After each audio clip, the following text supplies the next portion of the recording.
Bienvenidos amantes del diamante y de las historias que trascienden el mero deporte.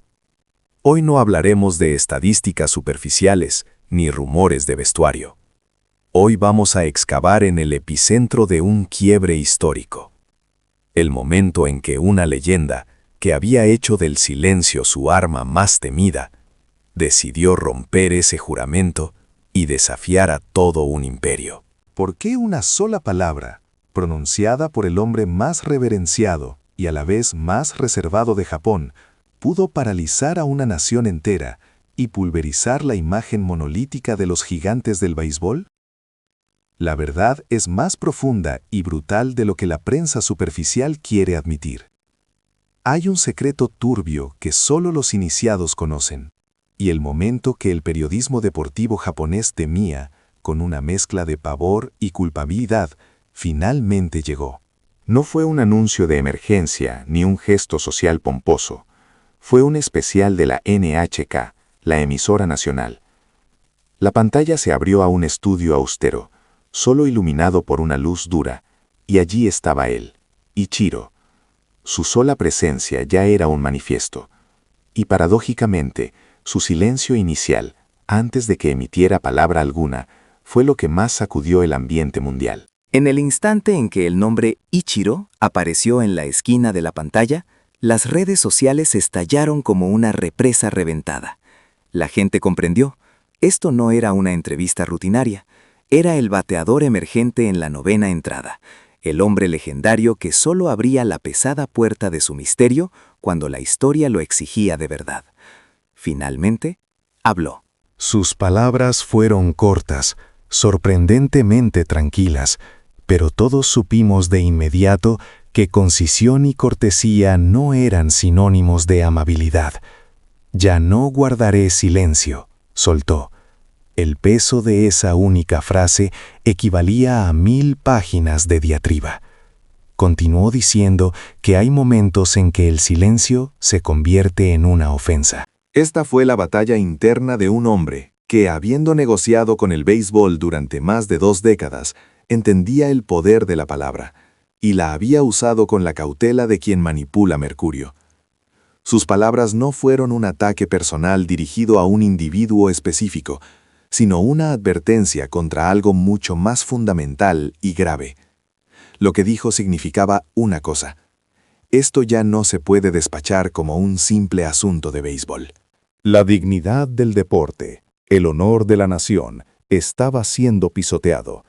Era una píldora amarga para el pueblo japonés y para los aficionados al béisbol de todo el mundo.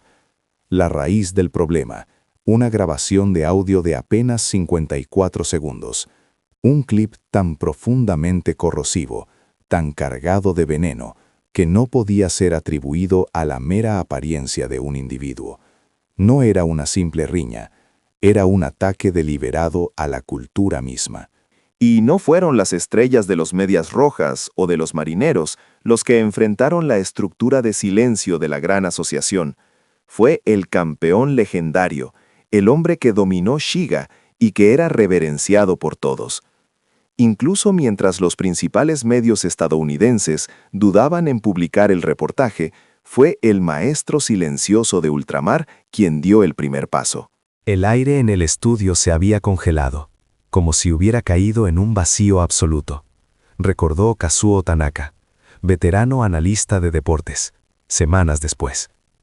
Yo, que supuestamente debía comentar, perdí la voz por 47 segundos. Mis compañeros no se atrevían a cruzar miradas, solo podían mirar hacia adelante, con rostros pétreos. Pero la cámara del estudio, con una ironía fría, mantuvo el enfoque en el rostro de Ichiro. No había ira simple, ni tristeza. Había una profunda desilusión, mezclada con una inquebrantable resolución.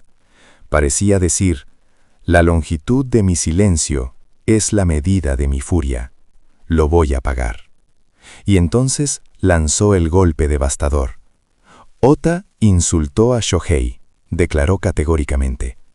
Esto en sí mismo no fue el problema, y esto es lo que nadie quiere entender. Todos en la sala sabían eso. El problema, la verdadera afrenta, Fue la mentalidad que consideraba ese insulto como justo y permisible. Él no gritó, habló con esa quietud que le era propia, pero cada palabra llevaba el peso de un mazo. La voz profunda resonaba, hipnotizando a la audiencia.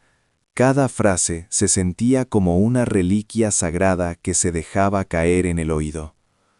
Ichiro no cayó en la trampa de la emoción que ignora la razón para insultar a su oponente. Ese no era su estilo. Sus palabras eran más pesadas, más afiladas y más frías que cualquier arrebato emocional. Hay que entender que, incluso en sus días como jugador, Ichiro nunca malgastó una palabra. Para él, las palabras eran herramientas, a ser manejadas con el mismo espíritu con el que empuñaba un bate. A pesar de su imagen de hombre mesurado, cada frase que eligió ese día fue un escalpelo directo a la podredumbre del submundo de la organización de la liga. Muchos dirán, pero si es solo béisbol, el deporte es duro, hay que aceptar las provocaciones. Este es el contraargumento simplista que Ichiro demolió. El béisbol no es solo un juego de fuerza bruta, es un juego de respeto por el rival y el legado, afirmó el legendario. Para poner esto en perspectiva, consideren la obsesión de Ichiro por la eficiencia. En sus 28 años de carrera profesional, se estima que solo concedió 52 entrevistas significativas, limitando el número de palabras públicas que salieron de su boca. Su tasa de uso de palabras, en comparación con su tasa de contacto con la pelota, era casi inversamente proporcional, una precisión quirúrgica en ambos frentes. El hecho de que él eligiera gastar palabras, su recurso más preciado, en este asunto, significaba que la situación había cruzado un umbral de no retorno. Para Ichiro, Otani no es solo un jugador, es el heredero del voto de respeto del béisbol japonés. Si dejas que una figura menor insulte impunemente al heredero, estás desmantelando la estructura jerárquica de honor que sostiene toda la liga, explicó Kenjiro Matsui, excompañero de Ichiro, en una entrevista posterior. Muchos lo ven como defensa a un amigo, Ichiro lo ve como defensa al código. Y aquí viene el giro, la revelación que justifica su silencio y su posterior arrebato. Lo que se ocultaba tras los 54 segundos de audio era la prueba de que el insulto a Otani no fue un desliz verbal, sino una directriz orquestada desde la dirección de la liga para mantener a raya a las estrellas internacionales y reafirmar la supuesta supremacía de las estructuras internas. No era la persona de Ota la que era tóxica, era el sistema. Cuando Ichiro declaró, «Esto no es sobre Ota, es sobre la verdad», apuntó a un detalle que pasó desapercibido en el clip de audio, el sonido de un documento arrugándose justo antes del insulto crucial. Ese sonido era la clave. Era la señal de que se acababa de revisar un guión. Ichiro, con su meticulosidad legendaria, había detectado esa anomalía sonora. Había pasado días aislado, reproduciendo el audio, buscando la señal que probara la conspiración. El plot twist es este. Ichiro no se levantó por la ira, sino por el conocimiento de la evidencia irrefutable.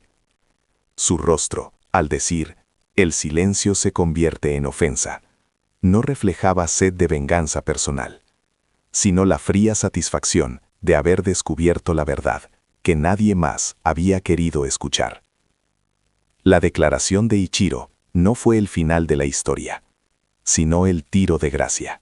El imperio del béisbol japonés, que había dependido de la obediencia ciega, se derrumbó, no por un escándalo financiero, sino por una verdad de 54 segundos, validada por un hombre cuyo silencio valía más que cualquier trofeo.